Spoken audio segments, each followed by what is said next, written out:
The rain tapped gently against the window as Emily Carter sat at her desk, half listening to her professor's lecture online. Her phone buzzed once, twice, and then again. The third time, something inside her told her to look. It was from her mother. "Come home. It's about your dad." Her heart sank. Her father, Thomas Carter, had been fighting a heart condition for years. He was the kind of man who never stopped smiling, even when the world gave him reasons to stop. Emily threw her laptop aside, grabbed her jacket, and ran into the storm. The drive home felt like a blur. Streetlights smeared through the rain, her breath catching as she whispered, "Please, not yet. Please, not today." When she reached the hospital, everything was silent except for the rhythmic beep of machines. Her mother stood near the bed, holding his hand. Emily took a step forward. Her father looked weak, but when his eyes met hers, there was a faint smile. "Hey, kiddo," he whispered. "You made it." "Dad, don't talk," she said, tears welling, but he squeezed her hand softly. "I have something for you. It's on my desk. Promise me you'll read it when I'm gone." Emily shook her head violently. "Don't say that." He smiled again,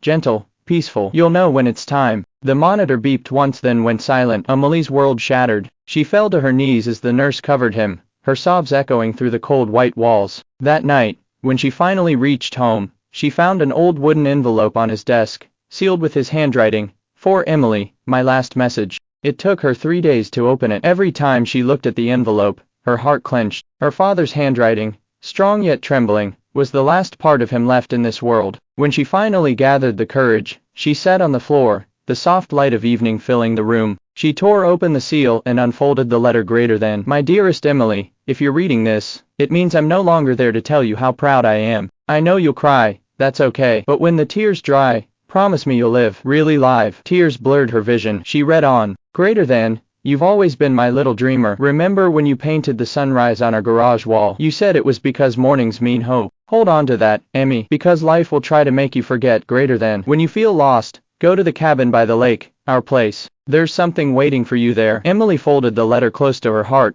her tears soaking the ink. The next morning, she decided she would go to the lake house they hadn't visited in years. As she packed her bag, her mother stood silently at the door. "He loved you more than anything," she whispered. "I know," Emily replied softly, "and I think he still does, just differently now." Outside, the sun finally broke through the clouds. It was time to go find what her father had left for her. The drive to the lake took 4 hours, winding through empty roads lined with golden autumn leaves. Every turn felt like traveling back in time. The cabin stood quietly by the water, weathered wood, broken shutters, and the same porch swing her father built with her when she was 10. She sat on it, the wood creaking softly beneath her. Inside, everything was covered in dust, yet untouched, as if time had waited. On the mantel sat a small tin box labeled, "Emmy's Dreams." Her heart raced. She opened it. Inside were old Polaroids, her childhood drawings, and a flash drive taped to a folded note. "Greater than, for my Emmy. When you're ready, play this." She plugged the flash drive into her laptop. The screen flickered,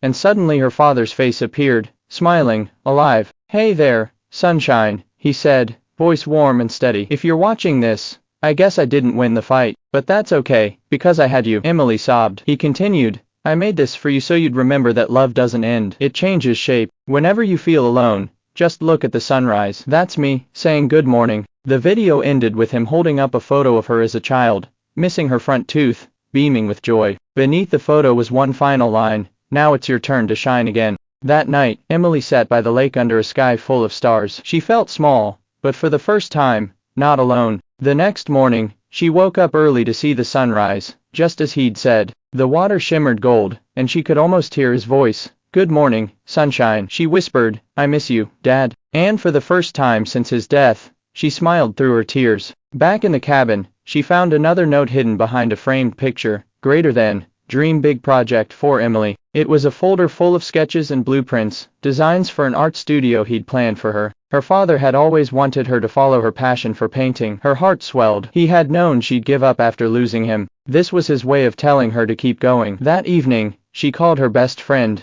Maya. "Maya, I think I'm ready to start something new," she said. "Your dad would love that," Maya replied. "He believed in your art more than anyone." And for the first time, Emily didn't cry when she heard his name. She felt proud. Months passed. Emily returned to the city, her father's letter framed above her work desk. She rented a small studio and began painting again. Bright skies, golden mornings, and portraits of hope. People noticed. Soon, her art started to sell online. Each canvas carried her father's favorite quote, Hope is the light you paint even when the world feels dark. She launched her own brand, Sunrise Studio, dedicated to helping young artists express grief through creativity. The local newspaper ran an article, "Daughter fulfills her late father's dream, through art and love." One evening, after an exhibition, Emily stood alone in the gallery. As the lights dimmed, she looked at her favorite painting, a little girl and her father painting the sunrise together. A tear rolled down her cheek, but this time it wasn't sadness, it was gratitude. Years later, Emily sat by the same lake, this time with her own daughter on her lap. The little girl pointed at the horizon. "Mommy, the sky's glowing. Is that Grandpa's sunrise?" Emily smiled softly. "Yes, sweetheart, that's him saying hello." Her daughter giggled and began drawing the sunrise in her sketchbook. Emily looked up at the sky, the same golden light her father once told her about. She whispered, "You kept your promise, Dad. I'm living, and I'm happy." The wind brushed through her hair like a gentle touch. She closed her eyes, feeling him there, not as a memory, but as part of her. Because love never dies, it just finds new ways to speak. And in that golden light of dawn, she finally understood. Her father's last message wasn't about goodbye, it was about beginning again.